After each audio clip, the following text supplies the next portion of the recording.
దయచేసి గమనించండి. అనేక వేల మంది తన ఎదుట ఆకలితో ఉన్నప్పుడు, ఒక గొప్ప అవసరము తన ఎదుట ప్రత్యక్షమైనప్పుడు యేసుక్రీస్తు చాలా చిన్న ప్రార్థన చేశాడు. ఒకసారి ఆకాశం వైపుకు చూశాడు. చేతిలో ఉన్న 5 రొట్టెలను 2 చేపలను దీవించాడు. అలా చేయడానికి బహుశా కొన్ని క్షణాలు పట్టుంటుంది. కానీ దేవుడు జవాబిచ్చిన తర్వాత, ఒక అద్భుతాన్ని కల్లారా ప్రజలు చూసిన తరువాత యేసుక్రీస్తు శిష్యులందరినీ పిలిచి, చూశారా ఎంత అద్భుతం చేశానో? చూశారా ఏ విధంగా అనేక వేల మందికి ఆహారాన్ని 5 రొట్టెలు 2 చేపలతో పంచిపెట్టానో?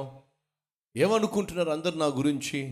అసలు నీకేమనిపించింది పేతురు, యోహాను, నీ సంగతి ఏమిటి అని చెప్పి వారి చేత పొగడ్తల కోసమో వారి చేత మెప్పుల కోసమో యేసుక్రీస్తు కనీసం ఒక్క నిమిషం కూడా వేస్ట్ చేయలేదండి.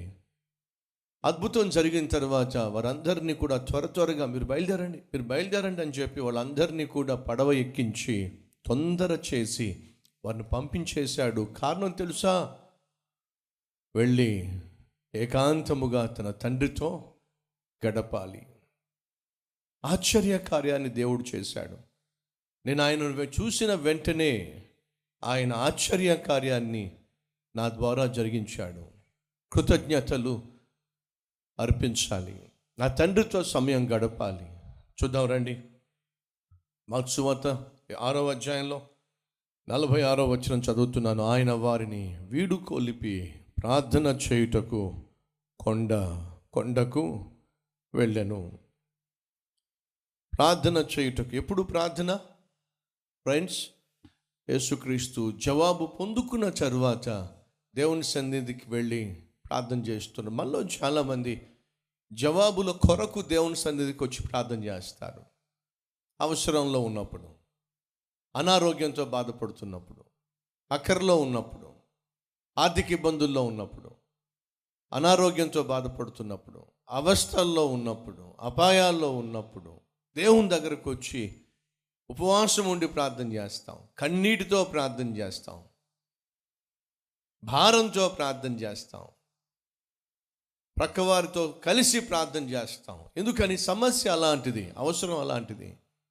కానీ అవసరం తీరిపోయిన తర్వాత, దేవుడు జవాబిచ్చిన తర్వాత ఏమైపోయింది నీ ఉపవాసాలు?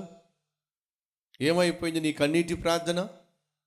ఏమైపోయింది ఆ భారంతో కూడిన ప్రార్థన? ఏమైపోయింది నలుగురితో కలిసి చేసిన ప్రార్థన? వీటన్నిటినీ కూడా మనలో అనేక మంది నిర్లక్ష్యం చేసేస్తారు. ఈ సంవత్సరం ముగింపుకు మనం వచ్చాం. ఏం చేయాలి? యేసుక్రీస్తు వలె ఆశీర్వాదాన్ని చూడక మునుపు దేవుడు ఆకాశం వైపు కళ్ళెత్తి చూశాడు. ఆశీర్వాదం పొందిన తరువాత ఏకాంతంగా వెళ్ళి మరలా కనులెత్తి దేవుణ్ణి చూశాడు. ఇది దేనికి సాదృశ్యమయ్యా అంటే, అవసరంలో ఉన్నప్పుడు ఆదుకోమని చెప్పి దేవునికి ప్రార్థన చేసిన యేసు అవసరం తీరిన తరువాత కృతజ్ఞత అర్పణ స్తుతులు అర్పించటానికి యేసు ఏకాంతంగా ఆ కొండెక్కాడండి.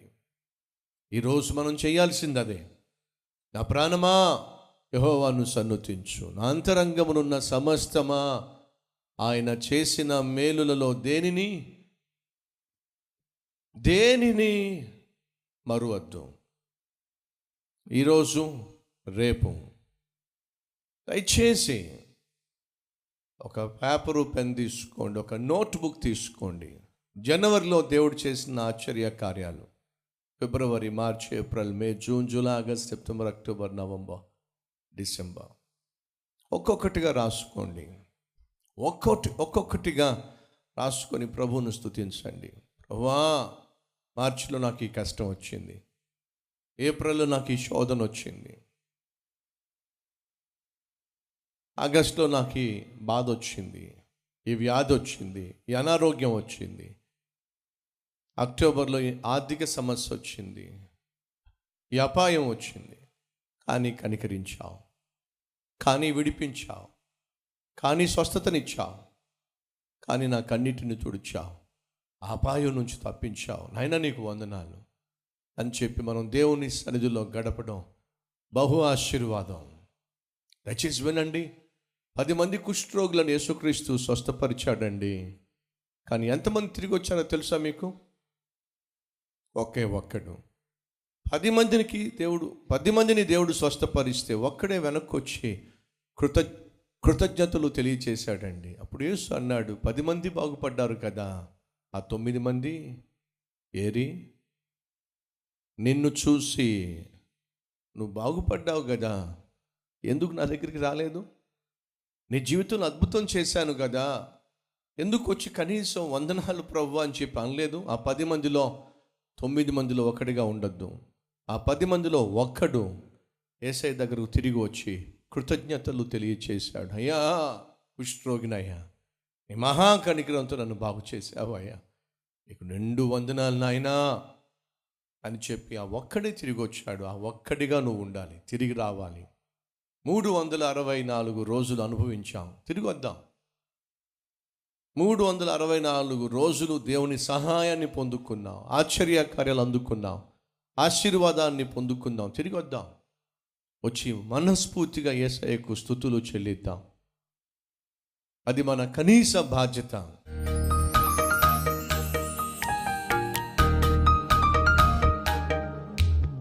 మహాపరిశుద్ధుడు అయిన ప్రేమ కలిగిన తండ్రి, అవసరం ఉన్నప్పుడు ఆకాశం వైపుకు కళ్ళెత్తి చూశావు.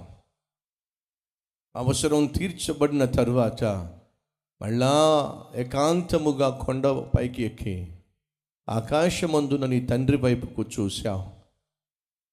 మా జీవితంలో ఈ పాఠం ఖచ్చితంగా నేర్చుకోవాలి.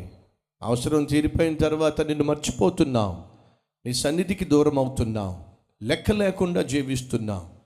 మా జీవితంలో ఇంకే కష్టం లేదు కాబట్టి ఇక ఆత్మీయంగా ఎందుకు ఉండాలి, ఎలాగైనా జీవించవచ్చు అనే తెగింపుకు వెళ్తున్నాం. క్షమించు నాయన, క్షమించయ్యా, క్షమించు నాయన. నిన్ను మర్చిపోయి జీవించావు. 10 మంది కుష్ఠరోగులు బాగుపడ్డారు, ఒక్కడే తిరిగి వచ్చాడు. నువ్వు అడిగావు, ఆ 9 మంది ఏరే అనగా నువ్వు ఆశిస్తున్నావు, నువ్వు ఎదురు చూస్తున్నావు. మేలు పొందుకున్న వాళ్ళు తిరిగి వచ్చి కృతజ్ఞత స్తుతులు నీకు అర్పించాలి అని నువ్వు ఎదురు చూస్తున్నావు. కానీ ఎన్నిసార్లు తిరిగి రాకుండా నిన్ను నిరుత్సాహపరిచాము, నిన్ను బాధ పెట్టాము. అయినా మమ్మల్ని క్షమిస్తూనే ఉన్నావు, సహిస్తూనే ఉన్నావు, సహాయం చేస్తూనే ఉన్నావు. నాయనా నీకు స్తోత్రాలు. యేసు నామం పేరట వేడుకుంటున్నాం తండ్రి, ఆమేన్.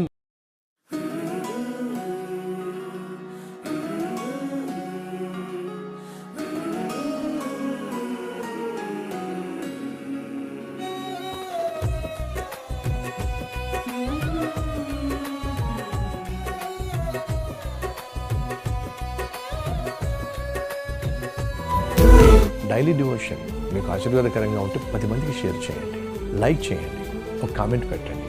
దేవుడు మీకు తోడే ఉండి. షలోమ్.